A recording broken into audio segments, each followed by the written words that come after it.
Hello student, once again welcome to all in the online teaching learning module on unit 3. Now in this video lecture we will discuss about numerical based on modified Bernoulli's equation.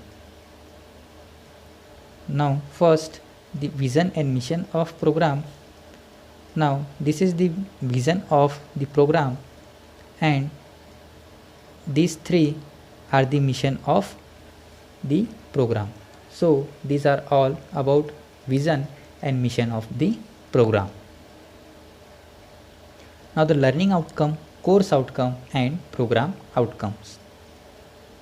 Now the learning outcome, course outcome and program outcome. In this first we will see course outcome, that is use relevant fluid flow parameter in different situation. Now the PO map is PO1, PO4, PO5, PO6 and PO7 map from this CO. Now the learning outcome is apply modified Bernoulli's theorem to determine the given parameter for the given situations.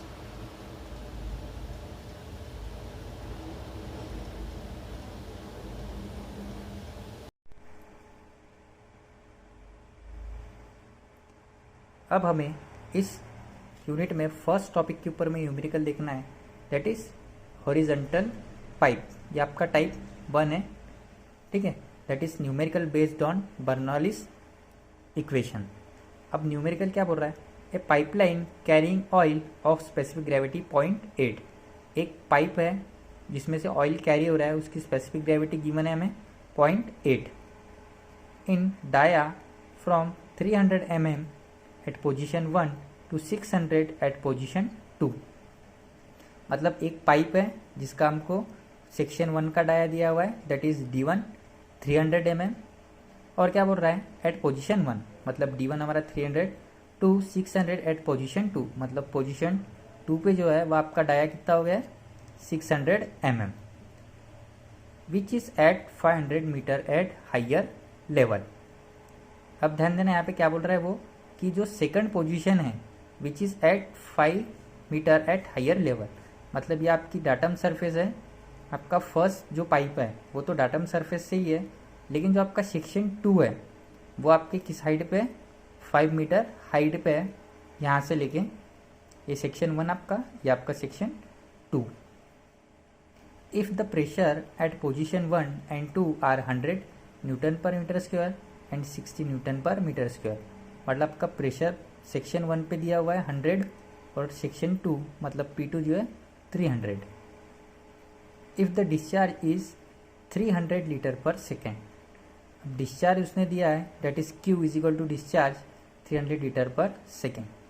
अब dia हमारा काय में? Metre में. हम उसको convert करेंगे, sorry mm में है, मीटर में कन्वर्ट करेंगे, डिवाइड बाय 1000 0.3. अगेन इसको भी कन्वर्ट किया. Z1 0 है क्योंकि आपका जो पोजीशन 1 है वो डाटम से है, लेकिन आपका जो पोजीशन 2 है वो 5 मीटर हाइट पे है, तो आपका Z1 0, Z2 5. P1 की वैल्यू अगेन कितनी थी आपकी? 100 kilo Newton per metre square और 60 न्यूटन पर मीटर स्क्वायर. इसको कन्वर्ट करने की ज़रूरत नहीं है, already kilo Newton per metre square में है. यदि ये न्यूटन पर सेंटीमीटर स्क्वायर में रहेगा तो हम इसको कन्वर्ट करना पड़ेगा. और अब डिस्चार्ज जो है वो गिवन है आपका 300 लीटर पर सेकेंड में. अब ये भी लीटर पर सेकेंड में, ये हमें किस में चाहिए? आपका हमेशा मीटर क्यूब पर सेकेंड में. अब क्या करेंगे हम इसको? अगेन 300 डिवाइडेड बाय 1000, तो ये आ गया आपका 03 मीटर क्यूब पर सेकेंड में. अब सब एक ही यूनिट में आ गए हमारा, ठीक है. अब डायग्राम को जो मैं देखता हूँ तो देखो ये सेक्शन 1 है, ये सेक्शन 2 है.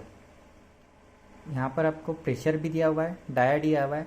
Z1 अगेन 0 रहेगा मेरा क्योंकि ये डाटम हाइट से पर ही है, लेकिन जो सेक्शन 2 है वो सेक्शन 2 का पाइप हाइट पे दिया हुआ है, तो मतलब Z2 5 मीटर, P2 गिवन है, D2 भी गिवन है.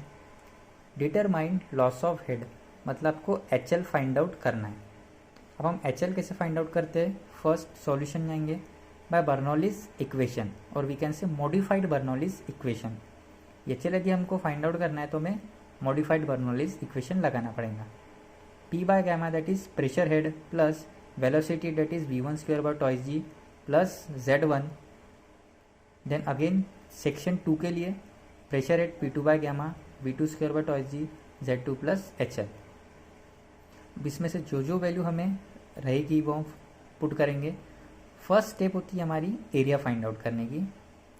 एरिया ऑफ पाइप मतलब दैट इज A1 कहाँ से निकालूंगा मैं, D1 से, तो π/4 इंटू D1 स्क्वायर। D1 मेरा 0.3 है तो मेरा फर्स्ट एरिया निकल जाएगा दैट इज A1 से। मुझे सेक्शन 2 का भी एरिया मिलेगा क्योंकि मेरे पास D2 भी गिवन है, तो D2 से मैं क्या करूँगा A2 निकाल लूँगा। अब मुझे A1 और A2 की वैल्यू मिल गई है। सेकेंड स्टेप होती है हमारी that is velocity of flow. Velocity of flow कहाँ से निकालूंगा मैं, बाय कंटिन्यूटी इक्वेशन। ठीक है, हमने लास्ट इसमें देखा था Q is equal to for section 1 के लिए एरिया इंटू वेलोसिटी। तो यदि मुझे फर्स्ट इसके निकालना है तो Q is equal to A1 V1 और सेकंड के निकालना है सेम तो Q is equal to A2 P2। Discharge की वैल्यू मेरे पास गिवन है डेट इज 0.3। A1 मैंने अभी फाइंड आउट किया है और V1 फाइंड आउट करना है। सेम ऐसे भी मैं यहाँ पे वैल्यू पुट करूँगा हर एक की, तो मुझे यहाँ से मिलेगा V1 की वैल्यू दैट इज 4.24 वेलोसिटी का यूनिट मीटर पर सेकेंड, और V2 की भी वैल्यू, मतलब मुझे यहाँ से क्या मिला V1 और V2। अब हम put all the values in equation 1। P given था, गैमा की वैल्यू कैसे फाइंड आउट करेंगे, अगेन 9.81। लेकिन यदि वाटर होता तो अब उसमें से क्या जा रहा है ऑयल, तो उसकी स्पेसिफिक ग्रेविटी में इंटू करूँगा। यहाँ पे V1 की वैल्यू फाइंड आउट किया है तो V1 square two acceleration due to gravity again 9.81, Z1 0 है। P2 वैल्यू अगेन गिवन थी मेरे पास 60 kilo Newton per metre square. Same gamma की value 9.81 into specific gravity of oil into करना पड़ेगा मुझे। यदि वाटर होता तो मैं सिर्फ 9.81 लेता गैमा की वैल्यू। ठीक है, ये ध्यान में रखने की जब वाटर रहेगा तभी गैमा की वैल्यू 9.81 लेना है। फिर यदि उसमें से कोई ऑयल फ्लो हो रहा है तो उसकी स्पेसिफिक ग्रेविटी हमें इंटू करना है। V2 भी निकाला मैंने, V2 square by twice G plus Z2 मेरे पास जीवन है 5 और HL। अब हम कैल्शियम में पुट करेंगे और इस HL को यदि हम x कैलकुलेट करेंगे, ठीक है, जब हम पुट करेंगे तो यहाँ पे आपको x कंसीडर करना है, तो जो आपका HL आएगा वो आएगा 0.95 मीटर। सो ये होगा आपका आंसर। अब सेकेंड अगेन न्यूमेरिकल है जो आपको एज अ असाइनमेंट सॉल्व करना है। ठीक है, इसमें सेम फॉर्मूला रहेगा, सेम सब कुछ रहेगा, बस यहाँ पे चेंजेस क्या है कि आपका जो प्रेशर है वो 9.81 न्यूटन पर सेंटीमीटर स्क्वायर और जो P2 है वो भी न्यूटन पर सेंटीमीटर स्क्वायर में दिया है। उसको कन्वर्ट करना पड़ेगा मुझे kilo Newton per metre square में। तो सिंपल है, वो कैलकुलेशन बहुत लंबा है, लेकिन आपको हार्डली क्या करना है, जब भी आपकी वैल्यू 9.81 है न्यूटन पर सेंटीमीटर स्क्वायर, तो सिंपली उस वैल्यू को इंटू 10 कर देना है, तो डायरेक्टली कन्वर्ट हो जाएगा आपका kilo Newton per metre square में। तो PA और PB दोनों फाइंड आउट करना है। जब आप आंसर फाइंड आउट करेंगे तो आपको पहले एरिया फाइंड आउट करना पड़ेगा A1 A2, फिर आप VA V1 V2 करना पड़ेगा, तब का V1 का आंसर ये आना चाहिए और V2 का आंसर ये आना चाहिए। और जब आप सब वैल्यू इस फॉर्मूला में पुट करोगे तो आपका जो HL आएगा वो आएगा 2.61। तो ये न्यूमेरिकल आपको एज अ असाइनमेंट सॉल्व करना है। Thank you.